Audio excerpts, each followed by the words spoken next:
1 Coríntios, capítulo 12. Carta de Paulo aos Coríntios, na primeira carta aos Coríntios.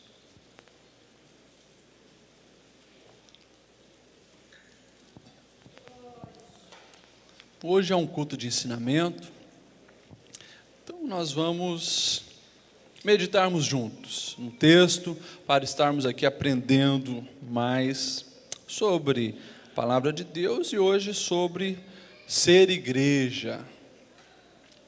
1 Coríntios, capítulo 12, nós vamos ler do versículo 12 ao 27. Os irmãos acharam, amém? Diz assim: Ora, assim como o corpo é uma unidade, embora tenha muitos membros, e todos os membros, mesmo sendo muitos, formam um só corpo, assim também com respeito a Cristo. Pois em um só corpo todos nós fomos batizados em um único Espírito, quer judeus, quer gregos, quer escravos, quer livres, e a todos nós foi dado beber de um único Espírito. O corpo não é feito de um só membro, mas de muitos. Se o pé disser, por que não sou mão, não pertence ao corpo, nem por isso deixa de fazer parte do corpo.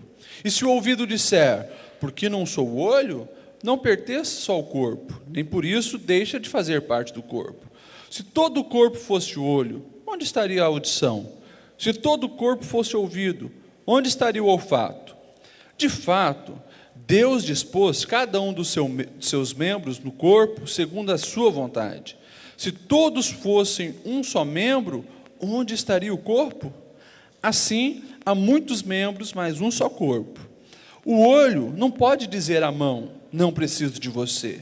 E nem a cabeça pode dizer aos pés, não preciso de vocês. Ao contrário, os membros do corpo que parecem mais fracos são indispensáveis.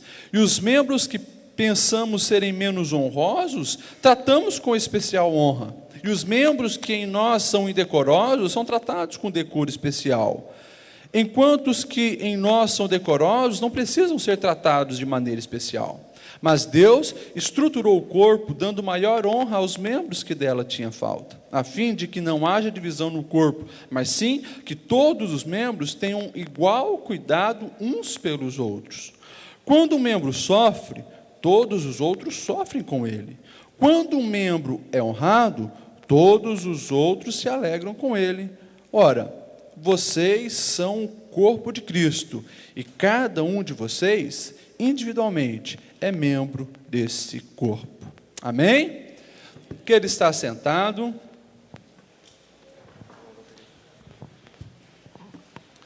Nós estaremos meditando num texto que não é um texto, às vezes, muito fácil de entender. Os próprios teólogos, ficam em dúvida a respeito se isso era um objetivo, se era algo possível, mas de todas as comparações que nós vemos o apóstolo Paulo fazendo, a comparação que ele faz da igreja com um corpo humano, é um dos exemplos, eu creio, mais belo da Bíblia. E o próprio Paulo, pela maneira que ele falava, percebia que das comparações que ele fez, dessas analogias que ele fez, ele gostava muito da analogia do corpo humano. Na carta de 1 Coríntios, nós precisamos sempre lembrar dessa igreja. Uma igreja, como todas, digamos assim, as outras cidades, composta de pessoas imperfeitas, que tinham seus problemas de querer se dividir. Se a gente se lembrar do começo da carta aos Coríntios, um gostava de Paulo, um de Apolo, falava o outro, não, eu sou de Cristo, o outro, eu sou de Pedro, queria meio se dividir, e também era uma igreja que vivia em discussão pela questão dos dons espirituais. Qual dom é mais importante? Eu tenho esse, ele não tem. E isso estava causando alguns problemas para aquela igreja. A analogia do corpo humano usada por Paulo, ela serve muito para nós como igreja hoje. Nós aqui em Blumenau, a igreja aqui de Blumenau, que estamos aí com esse tema, é tempo de ser instrumentos nas mãos do Mestre, precisamos ser uma bênção também aqui, na igreja local, para a igreja local.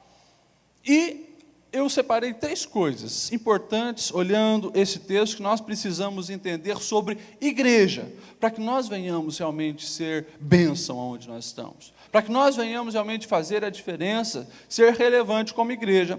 Primeira coisa que nós precisamos entender, e nessa leitura que fizemos aparece bem claro, lá no capítulo 18, quando Paulo diz assim: de fato, Deus dispôs cada um dos membros no corpo segundo a sua vontade.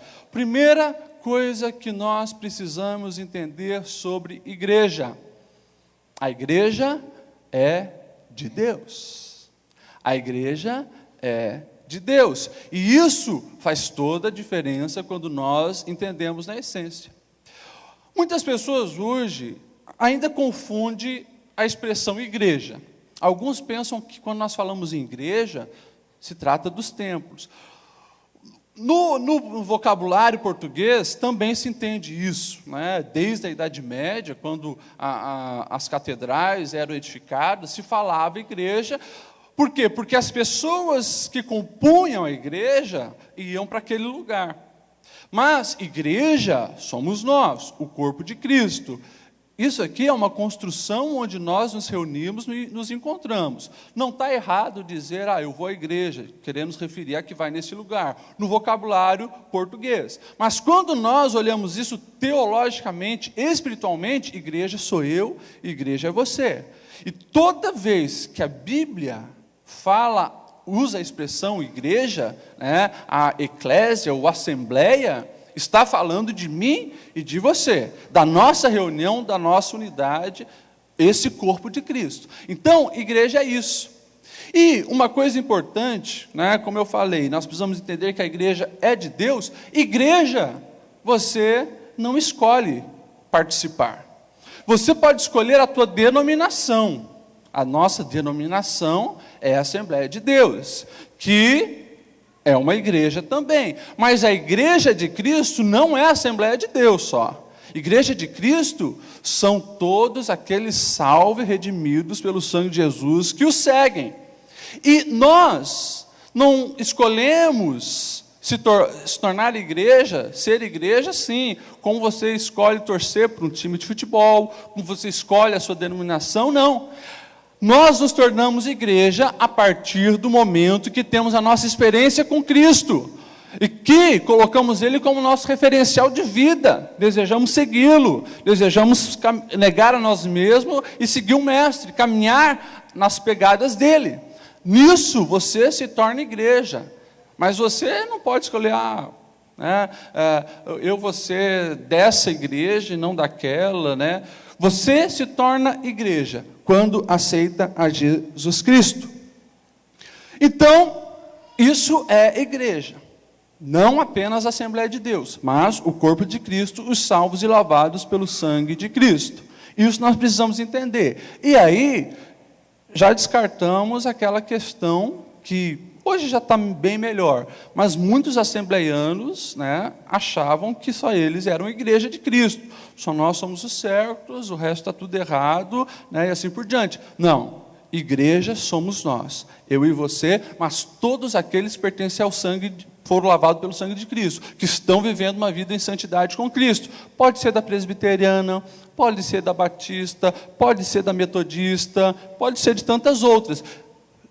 Lembrando, a gente, claro, não pode generalizar e falar de todas, porque existe um caminho a seguir, que é o exemplo de Cristo. Quando nós entendemos isso, irmãos, que a igreja é de Deus, e que nós fazemos parte desse corpo, primeira coisa que nós começamos a fazer é obedecer a Deus, é acabar com tudo aquilo que impede o crescimento da igreja, impede o agir de Deus através da nossa vida. Você já parou para imaginar? Eu não conheço muito de anatomia humana, e nem de neurologia, né? Mas sabemos que os comandos que a cabeça dá, o cérebro dá, né, eles passam por todo o corpo. E todos esses movimentos que eu estou fazendo, a própria ciência diz que antes passa por aqui. São comandos dados por aqui. Agora você imagine o corpo de Cristo, né? Dentro dessa analogia que Paulo nos deixou. Deus com vontade de fazer tantas coisas maravilhosas aqui na terra, com as pessoas, né? E a gente começa a dar mais atenção a outros sinais. Sinais de fora, né? Sinais de pessoas que tentam tomar o lugar do cabeça. Você imagine que confusão seria. Confusão seria. E na nossa imperfeição de ser humano, nós precisamos estar atento para sempre estarmos conectados a esse cabeça. E não existe outra forma de nós estarmos conectados já na prática, se não conhecermos a palavra de Deus e estarmos debaixo diariamente da autoridade do Espírito Santo. Se nós não tivermos com isso, nós não vamos entender quem é o cabeça, quem é a nossa autoridade, quem está dando o sinal, a quem devemos obedecer. E daí surgem essas inúmeras complicações que estamos vendo. Irmãos, nós olhamos a igreja durante, esses 2000 anos de história. Você vai ver que sempre, desde o início, surgiu outras pessoas, outras lideranças, outras infiltrações, tentando fazer-nos incompreender a verdade, que Deus é o dono da igreja, portanto, a autoridade máxima. Precisamos entender que Ele é o dono da igreja, e segundo, nós precisamos entender que pertencemos a esse corpo. Mas, e aí começa a entrar as complicações, todos somos diferentes. É a diversidade na unidade. Se eu pegar aqui e começar a conversar com vocês, ou se você sentar ali no banco da praça, começar a observar as pessoas que entram aqui, você vai ver uma senhora idosa entrando com um coquezinho, com saia mais longa, né? Você vai ver um jovem, às vezes, vestido meio de skatista. Alguns entram com skate, colocam o skate debaixo do banco. Você vai ver um doutor entrando, alguém que conhece muito, tem as suas formações. Você vai ver um analfabeto também, você vai dar paz do Senhor para ele. Às vezes ele vai falar algumas palavras erradas. Nós temos a nossa diversidade, mas estamos todos no mesmo corpo, pois fazemos parte dessa unidade. O sangue que passa na mão é o mesmo sangue que passa no pé. O sangue que passa na orelha é o mesmo que passa no nariz. E aí, Paulo deixa bem claro, quando nós bebemos da mesma fonte, por mais que nós temos as nossas diferenças, a minha personalidade é totalmente diferente da personalidade de cada um de vocês. Mas, por nós termos bebido na mesma fonte, sermos batizados pelo mesmo Espírito, nós vamos ter as coisas principais como nosso foco. Nós vamos ter aquilo que é o principal, que é convergido, que é a convergência. Quando nós estamos ligados nesse corpo, não importa as nossas diferenças. Importa que todos nós temos o coração num lugar maior. O coração na vontade de Deus. Nós estamos ali para obedecer aos comandos, ao controle daquele que é o nosso cabeça. E daí, quando nós entendemos que somos diferentes, mas pertencemos a essa unidade, alguns perigos, eles começam a cair por terra. Aqui nós vemos o próprio Paulo falando o perigo de pensar que todos devem ser igual. E ele diz assim, olha, o corpo não é feito de um só membro, mas de muitos. Né? Se o pé disser, olha, porque eu não sou mão, eu não pertenço ao corpo, nem por isso ele deixa de fazer parte do corpo. E se o ouvido disser, porque eu não sou o olho, não pertenço ao corpo, nem por isso deixa de fazer parte do corpo. Se todo o corpo fosse o olho, onde estaria a audição? Se todo o corpo fosse o ouvido, onde estaria o olfato? Ou seja, Paulo, ele usa a analogia do corpo, ele diz, olha, nós somos diferentes e nessa diversidade há lugar para todos. Você imagine um corpo feito só de mão, né? Os olhos fossem mão, o nariz fosse mão, a boca fosse mão, seria um monstro horrível, não seria um corpo humano, seria um monstro horrível. Mas, eu lembro, quando nós não entendemos que nós somos diferentes, quando nós não entendemos essa diversidade, e queremos que as outras pessoas ajam como nós agimos, se vistam como nós vestimos, tenham a mesma visão a respeito de tudo como nós temos, em vez de nos respeitarmos e lutarmos por aquilo que o cabeça está mandando, o cabeça está apontando, o cabeça está dizendo que é para fazer, nós começamos então a nos degladiar. E queremos então pegar e moldar as pessoas conforme a nossa imagem e a nossa semelhança. E por isso, a grande dificuldade de alguns teólogos, e até muitas vezes nós mesmos, entender essa analogia que Paulo faz, porque é complicado, né? Falar algo tão lindo que é o corpo humano, que, né, funciona tão bem, é fantástico isso que Deus criou, né? A gente faz as coisas pelos sinais que você recebe, mas inconscientemente, sem percebermos, e agora ele compara isso com a igreja, pessoas pecadoras, pessoas falhas, pessoas, né, que pensam tão diferentemente, e agora ele quer ver a mesma sincronia no corpo de Cristo, como há sincronia no corpo. Por isso essa dificuldade, e por isso a grande necessidade de entendermos quem é o cabeça, e de que nós estamos nessa unidade, mesmo sendo diferentes. Como é ruim quando nós pensamos apenas dessa forma quadradinha, que todos têm que se encaixar na nossa realidade. Paulo estava falando isso porque na igreja de Corinto, eles estavam colocando então os seus rótulos. Olha, todos aqui têm que profetizar. Todos têm que profetizar. Se você tem dom de sabedoria, já não serve. Se você fala em línguas, não serve. Tem que profetizar. Então, estava acontecendo vários problemas. E muitas vezes nas nossas igrejas hoje é um culto de ensinamento, irmãos. Eu vou falar algumas verdades, porque eu penso que todos nós precisamos crescer nisso. É o caso de muitas vezes achar que todos têm que saber pregar, todos têm que saber cantar, todos têm que se vestir, né, desse jeito. Claro que aqui eu não estou falando de decência ou não decência. Isso é um risco de nós estarmos transformando o corpo de Cristo num monstro, querendo que todos sejam mão. Mas Paulo deixa bem claro, gente, o corpo, ele é feito dessas diferenças, mas o corpo todo está numa sincronia debaixo do cabeça.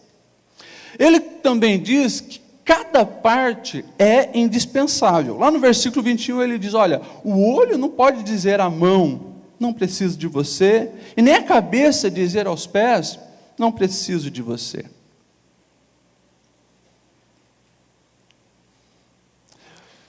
Uma vez, eu tinha acho uns 12 anos, eu tive a infeliz experiência de quebrar o braço.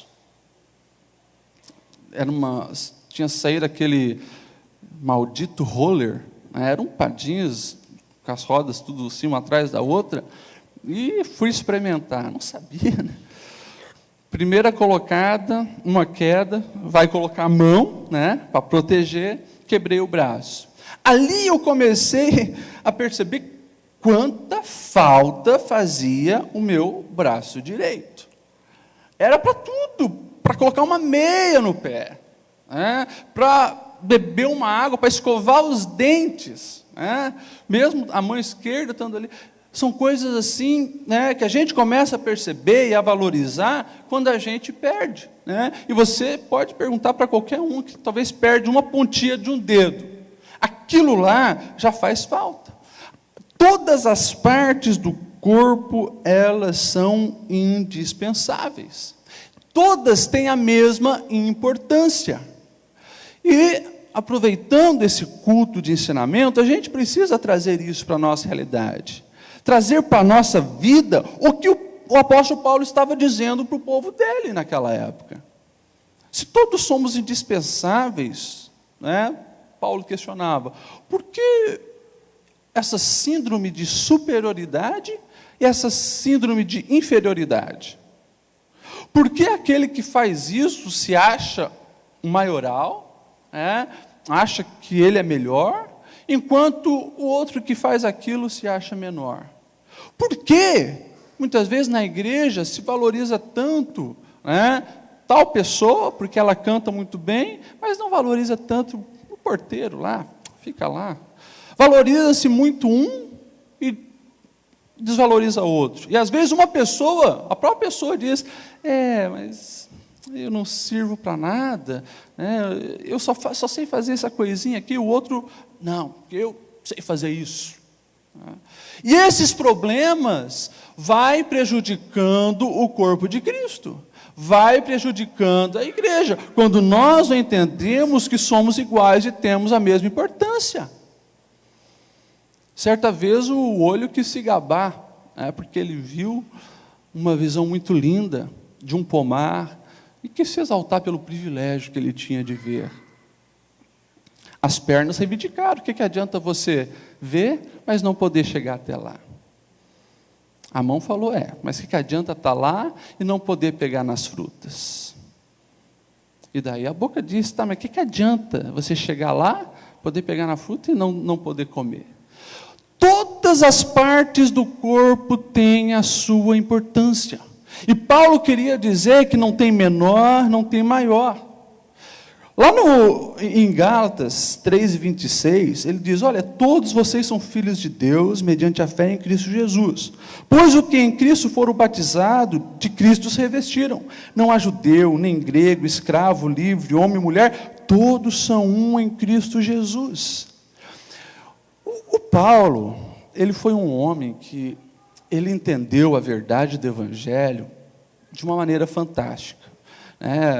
Era um gênio da época, Paulo era um gênio da época, fariseu, mergulhado na lei, mas quando ele teve um encontro com a palavra de Deus, se abriu. E ele é muito doido, Paulo era muito doido em escrever isso aqui. Como que não há judeu nem grego? Os judeus sempre se achavam o povo escolhido, os gregos, pecadores, gentil, raça imunda. Numa sociedade onde a escravatura era normal, os senhores tinham seus escravos. Ele diz, olha, porque em Cristo não há escravo, não há senhor.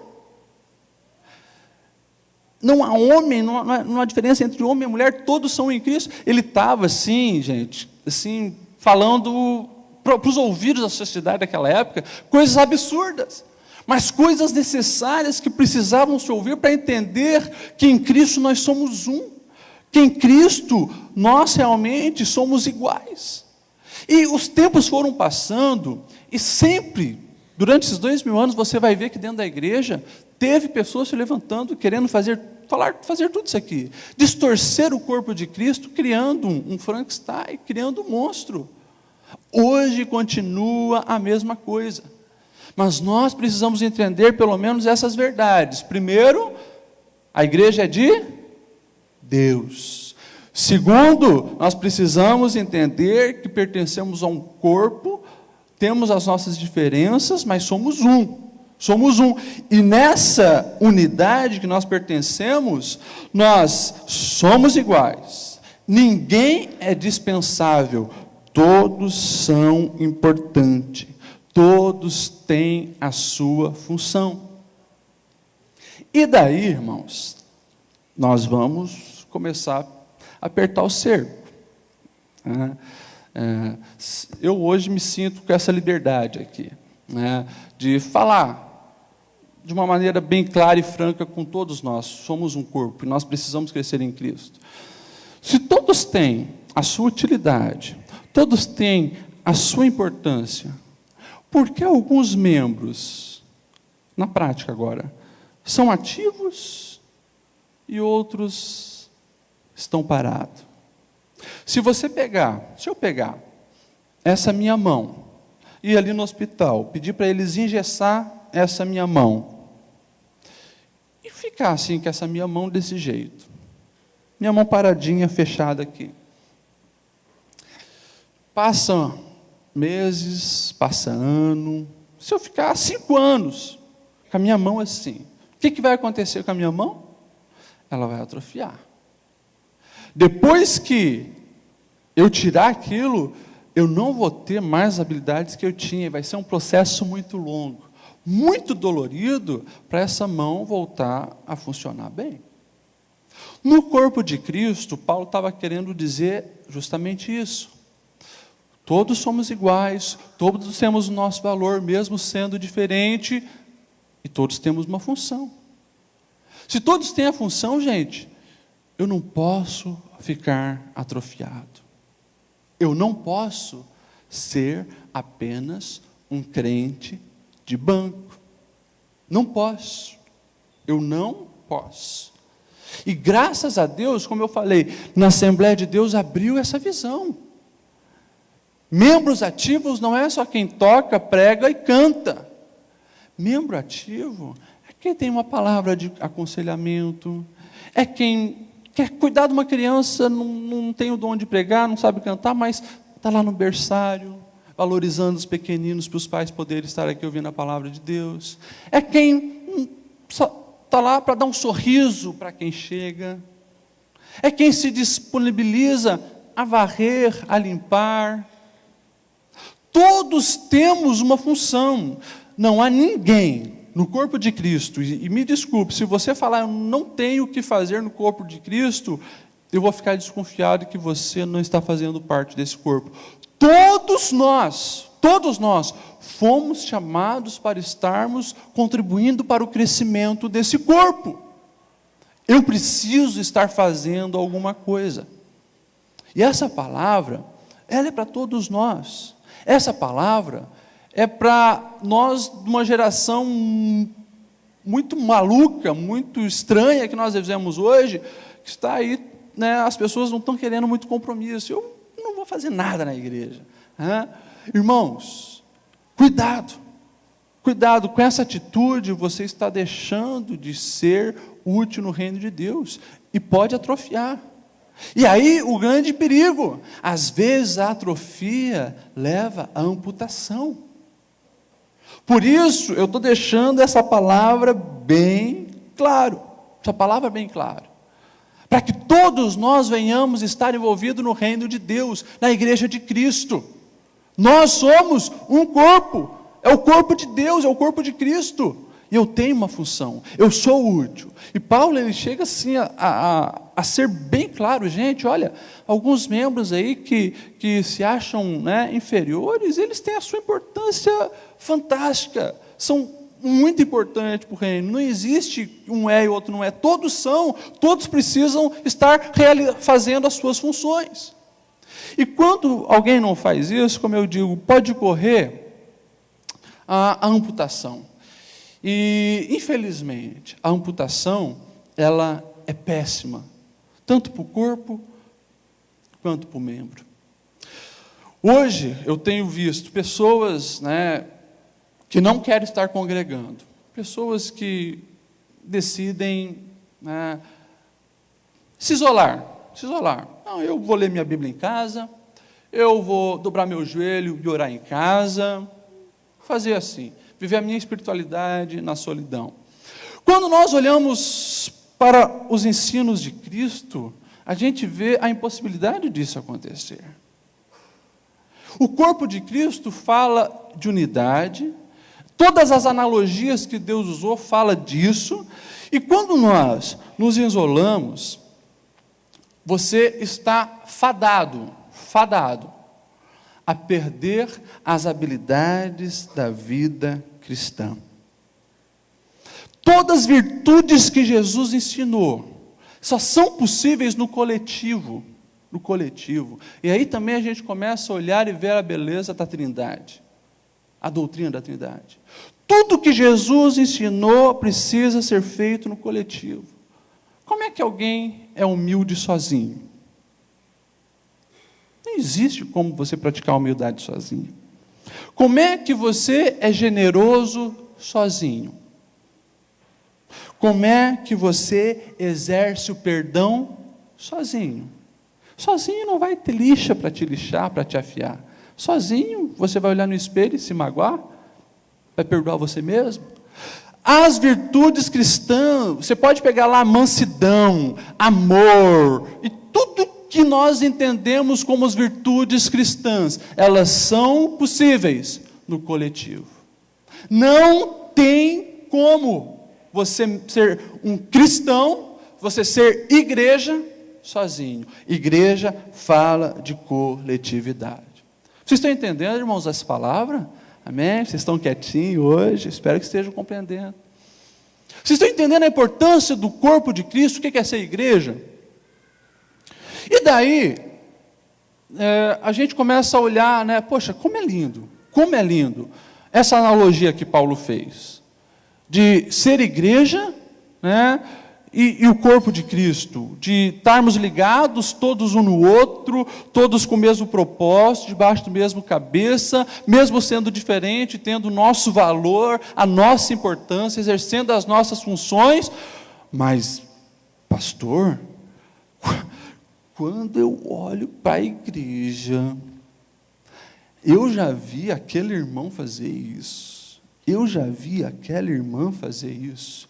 Eu já vi um pastor falar uma coisa. Eu já vi o presbítero fazer isso. Nós precisamos entender uma verdade muito importante. E, mais uma vez, nos dias de hoje, isso aqui parece que está mais frequente. Todos os que se reúnem aqui, e não, como eu digo, não só aqui, estão juntos em algum lugar onde a igreja está presente, nem todos beberam da mesma fonte. Nem todos foram batizados no mesmo Espírito. Nem todos foram lavados com o sangue de Cristo. No corpo, às vezes tem coisa estranha. Às vezes não aparece uma ferida. Às vezes não aparece um cisto. No corpo, às vezes, aparecem coisas que não pertencem a ele. Daí você pode dizer, poxa, pastor Lidiel, mas aí você está falando heresia, porque Paulo não falou nada de cisto, Paulo não falou nada, não falou. Mas se você ler outras parábolas, outras passagens, né? Eu lembrei aqui da parábola que Jesus mesmo contou. Você lembra da parábola do joio? Uma linda plantação de trigo. De noite, quando ninguém via, veio o inimigo e ceifou o joio. E daí, o que Jesus disse? As pessoas que estavam plantando, os agricultores, ficaram apavorados. Não, vamos lá e vamos então olhar e tirar, né, tirar esse joio. E o que o Senhor daquela plantação disse? Não, deixa crescer. Para que a gente não corra o risco de, junto com esse joio, a gente venha tirar o trigo. Deixa crescer até quando? Até a colheita. E daí sim, depois da colheita, vai estar bem evidente quem quer joio, quem quer o trigo. O joio joga para queimar. Eu entendo. Quando Jesus estava falando dessa parábola, Jesus estava deixando bem claro, olha, a igreja está começando. E vai ter joio até a colheita. Eu entendo, e praticamente todos os teólogos entendem, colheita é o arrebatamento da igreja, é a volta de Cristo. Ou seja, hoje tem joio na nossa igreja, amanhã vai ter joio na igreja dos nossos filhos, e até Cristo voltar vai ter joio. E quando nós olhamos para trás, meu Deus, quantos joios! Não só no tempo dos apóstolos, no tempo do próprio Jesus, mas vem vindo. E o problema é isso. O problema é quando o joio começa a ter papel de destaque, liderança, e as pessoas começam a ir atrás do joio, esquecendo quem é o cabeça. Por isso que eu falei a importância do primeiro ponto. A igreja é de Deus, Cristo é o cabeça. Mas quando nós olhamos lá, por volta do 4º século, né? Nós vemos lá o que Constantino fez, né? Parecia algo tão bom, 300 anos inicial da igreja perseguida, né? O próprio Império Romano perseguindo, matando os cristãos, e tal, começa a nível imperial lá com Nero, daí você vai ver todos, chega no pior de todos, Diocleciano, matando os cristãos, arrastando pelas ruas, colocando os cristãos pendurados, e acendia de noite para clarear a cidade, matando os cristãos. Daí surge Constantino, que a maioria dos teólogos e quem estuda a história da igreja começa a entender que ali é um grande divisor de água na história da igreja. Por quê? Porque ele vem com o discurso de que tem que se unir aos cristãos. E no ano de 313, ele promulga o Edito de Milão, igualando o cristianismo com todas as religiões. Os cristãos são livres para exercer a sua espiritualidade. Depois ele institui o cristianismo como religião oficial. A igreja era perseguida nos 300 primeiros séculos, mas era uma igreja pura. Era crente quem era crente, quem estava disposto a morrer pela causa de Cristo. A partir de Constantino, nós vamos ver que ser cristão era conveniente, porque o imperador se tornou cristão. Os bispos, os líderes da igreja, que antes eram os primeiros a morrer, agora sentavam na mesa do imperador, disputavam cargos no Estado, e a igreja começa a se corromper. Daqui a pouco vem os bárbaros, e os pagãos já do Império Romano começa a vir para dentro da igreja, porque o imperador era, e começa a trazer a sua religião, daí começa a entrar de uma forma muito mais intensa, imagens, veneração a heróis, e tudo que nós vimos na Idade Média, da igreja católica, que era a igreja, nós temos as nossas raízes no catolicismo também. Tudo isso, nós começamos a perceber que dentro da igreja vai ter feridas, vai ter tumores, vai ter cisto. No meio do trigo vai sempre ter o joio. E grande período da Idade Média, o joio tinha mais voz do que o próprio cabeça. Não porque Deus, mas Deus não tinha controle. Irmãos, a igreja, ela sempre vai ser triunfante. Sempre vai ter o remanescente, aqueles que buscam a Deus verdadeiramente. E quem olhava para aqueles 12 manezão, seguindo Jesus lá no começo, jamais poderia imaginar que há 2000 anos a igreja seria o que é hoje.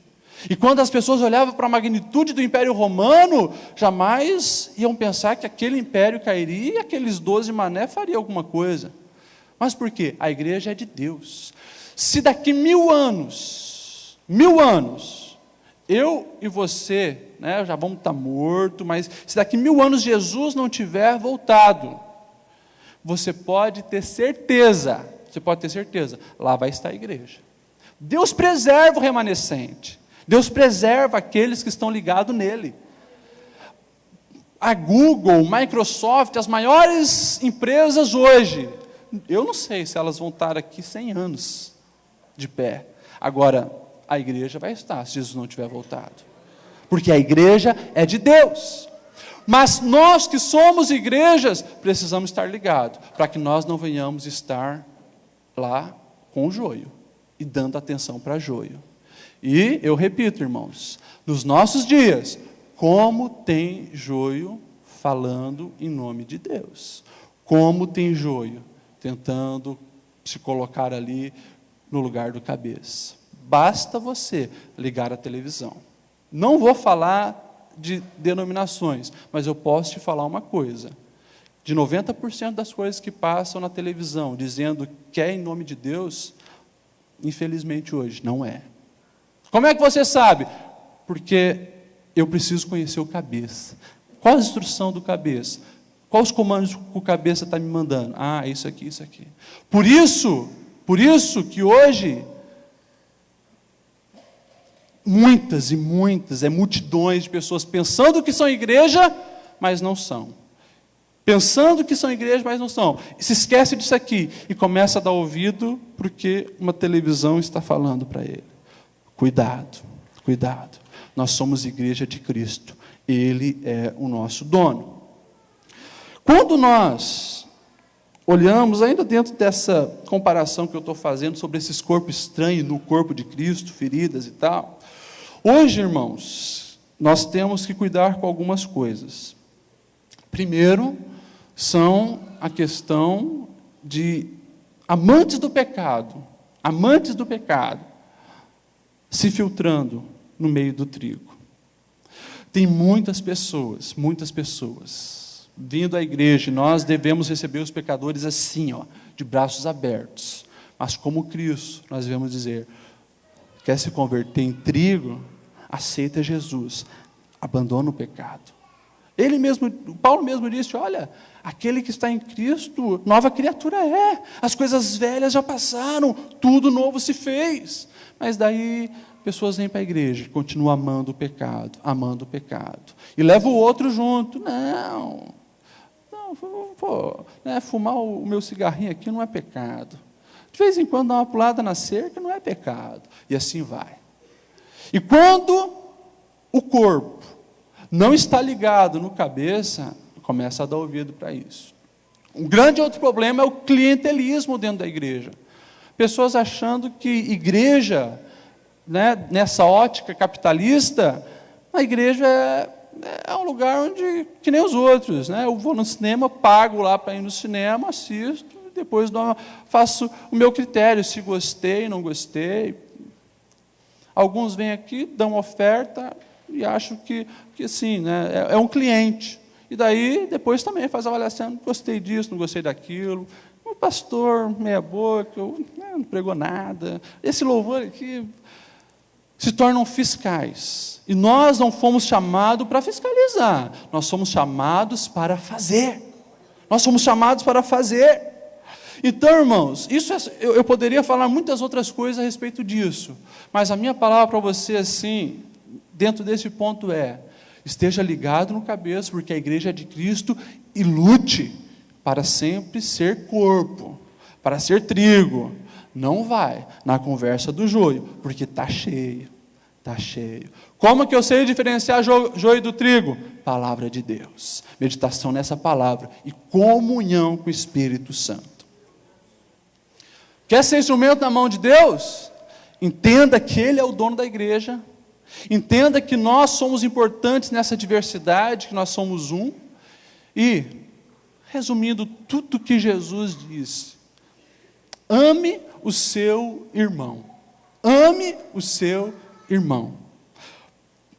O Paulo, nessa comparação que ele faz, ele deixa bem claro, olha, você não vai ver uma mão cortando o pé e dizendo, não preciso mais de você.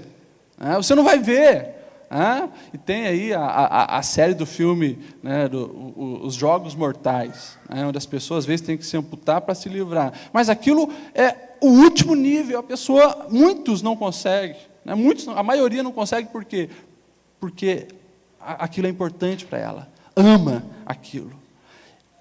Eu amo o meu corpo, e toda hora os meus membros estão se interagindo, tudo funciona por essa interação. Não tem como eu estar cortando um braço, uma perna, e dizendo que não preciso dele. O amor é a essência de tudo. E como cuido bem do meu corpo, eu cuido bem do meu corpo. A minha mão sempre está me lavando, os meus pés sempre estão me conduzindo para onde eu quero ir. Todos os membros, na sua importância, na sua utilidade, militam para o bem disso, para o bem dessa unidade, que é o meu corpo. E quando nós olhamos aqui, como igreja, Paulo deixa bem claro algumas coisas importantes. O cuidado um com os outros. Assim como o meu corpo, na sua interação, cuida uma parte da outra, nós precisamos estar cuidando um do outro. Ele diz assim no versículo 25, a fim de que não haja divisão no corpo, mas sim que todos os membros tenham igual cuidado uns pelos outros. Se você é membro de Cristo, irmãos, você não vai conseguir ver uma pessoa sofrendo, dos nossos que são membros da igreja. Você não vai ver uma pessoa padecendo sem você fazer nada. Quando eu espeto o meu dedo, essa outra mão já corre, já joga água, já está passando um remedinho. Cuidado um pelo outro. Isso evidencia se você realmente faz parte deste corpo. Você está cuidando de quem você conhece? Você está cuidando das pessoas que estão aí fazendo parte desse corpo? Cuidado, a valorização. E eu pergunto para você, quais são as atitudes de valorização de uma pessoa? Você se sente valorizado quando? Melhor, perguntando, você se sente valorizado quando? Ah, pastor, poxa, eu me sinto valorizado quando alguém me abraça e me diz, continua firme, que legal que você fez. Paulo está falando, faça isso um pelo outro. Eu vou correr aqui porque o tempo está indo. Criando amizades, praticando o perdão, corrigindo uns aos outros. Isso, irmãos, isso aqui é estudo para mais de metro. Isso é o corpo de Cristo. E o amor, não foi só apenas Jesus que resumiu todas as leis, amarás a Deus e amarás o teu próximo. Jesus mesmo disse, olha, nisso saberão que sois meus discípulos, se amares uns aos outros. O amor, ele é a característica mais importante de alguém que está nesse corpo. O amor. Ou seja, eu preciso estar amando verdadeiramente quem está comigo nesse corpo. Para nós encerrarmos já, é uma palavra de ensinamento mesmo para cada um de nós, mas nós precisamos entender uma coisa, irmãos. Nessa crise que nós temos passado, de integridade, fidedignidade, da igreja cristã, onde muitos hoje têm se dito aí que são representantes de Deus, que são igreja, a gente sabe que não são nada. Eu e você, que somos corpos, temos a responsabilidade de darmos continuidade, crescimento a esse corpo. Eu e você hoje, nós somos os representantes de Cristo. Somos representantes de Cristo. E eu concluo essa palavra de instrução, reflexão, que tem falado comigo, com a simples conclusão. Como está a tua conexão com esse cabeça? Só isso. Quando o meu corpo está funcionando bem, como agora que eu acho que está, penso eu que está, não tem nenhum problema aqui nas minhas ligações, a mente está mandando sinal para segurar o microfone, para falar isso para vocês, para agir dessa forma que eu estou agindo. Assim é Deus. Assim é Deus deseja fazer com cada um de nós. Assim é Deus. Para você entender isso, todos aqui hoje já mexem com o computador. Você já mexeu no computador e no mouse, e parece que quando o mouse está desconfigurado, como é ruim? Você quer clicar lá e parece que não vai, emperra. É terrível quando o mouse tem problema. Você imagina então, comparando a tecnologia, que é uma criação humana, que não se compara, não se compara ao corpo humano, à habilidade do corpo humano. Você imagine Deus, desejoso que eu e você façamos isso, realizamos isso, falemos isso, e a gente parece que está emperrado. Não fazemos.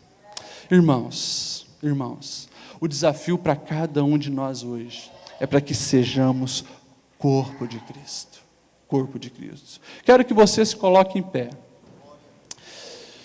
E que essa instrução, que essa meditação que nós fizemos hoje, irmãos, venha pelo menos colocar 3 coisas no teu coração.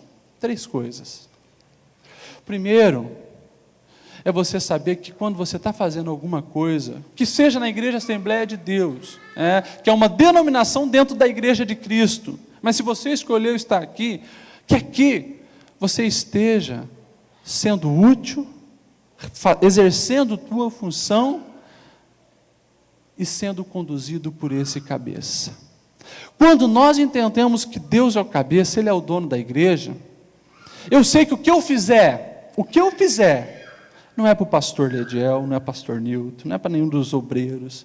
O que eu fizer não é para agradar fulano, agradar ciclano. Eu sei que a igreja é de Deus. E eu vou estar fazendo o meu melhor, porque é para Deus.